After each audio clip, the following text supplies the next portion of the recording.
La la la la la la la la. Guess what, everyone? Dave's back!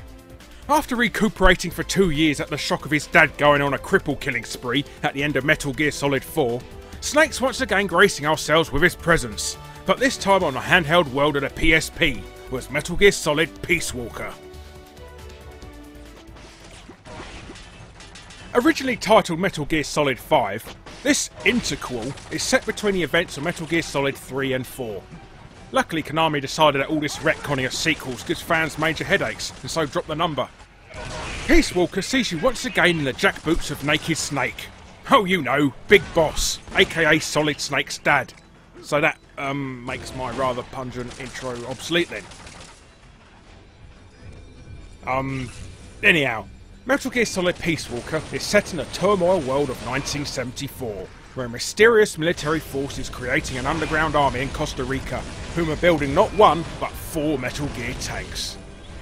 With the government unable to create an army of their own to fight this menace due to their passive laws, they seek the mercenary employment of Dave Sr. and his newly found Soldiers Without Borders operative to eliminate this threat that could topple the balance between East and West.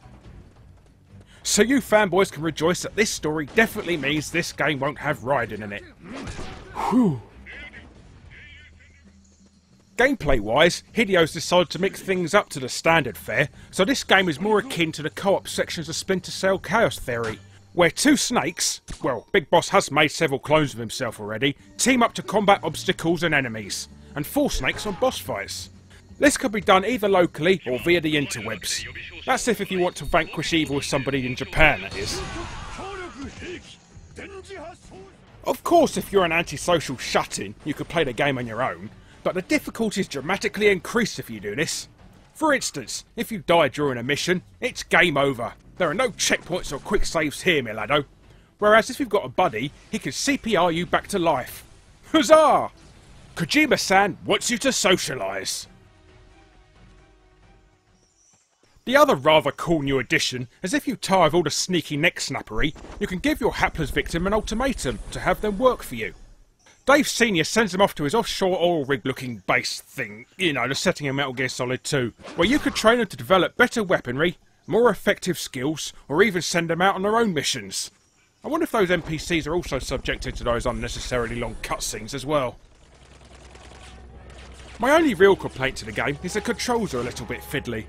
The aim and shoot controls have been assigned to the shoulder buttons, which is the norm for console games nowadays, but thanks to Sony's genius in not having a second analog stick on the PSP, you're forced to use the face buttons for precision aiming and moving the camera.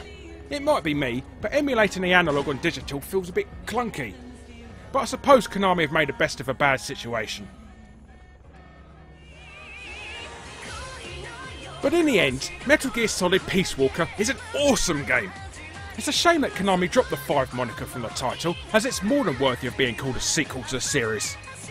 But best of all, it's something worth wiping that dust off your PSP for. So Metal Gear Solid Peace Walker gets the Guru seal of approval.